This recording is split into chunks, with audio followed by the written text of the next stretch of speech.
audition azai ma saber turin Lalneihthangi ka som nga la khongain kabula lo ding chuak se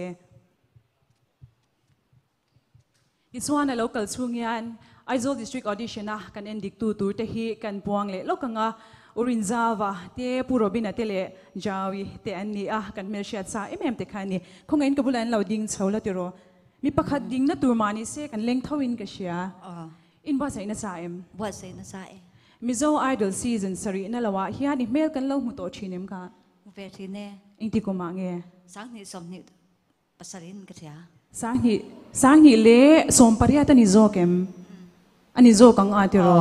chuan in buat sai na te min shi lok thengem buat sai tha en ni jan pok i ching chi pho pon atel ve turin min tia ka i thiam ang in chai ro min tia ka thiam ko oi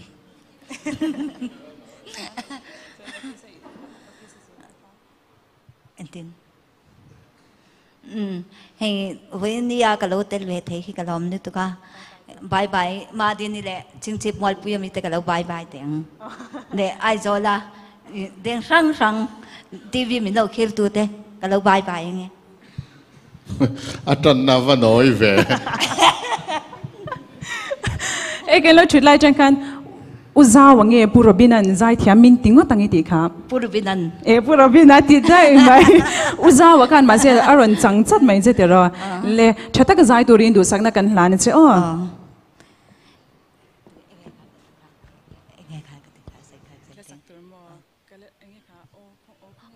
không ai tụi pathianin cái sáng cái là sáng ai miết rồi wa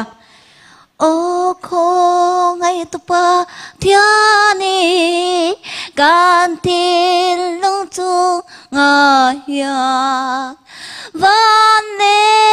ko velina kate mi ring na yanin ngay tua chua dẫu là pha chế cả chân đam thôi thu ro khi thu khi là sang nghe an riêng răng van ne ko phiền na kate mi ring na yanin ngay tua chua dẫu là pha chế cả chân đam thôi thu ru khi cái lo mẹ kha i sang ngai lo tir a riat khop mai a la thu i sort kat na sang reng bok se te ro idol le chuanin i sak ngai de a thu ron bel de ulek to la te ro ole kan lo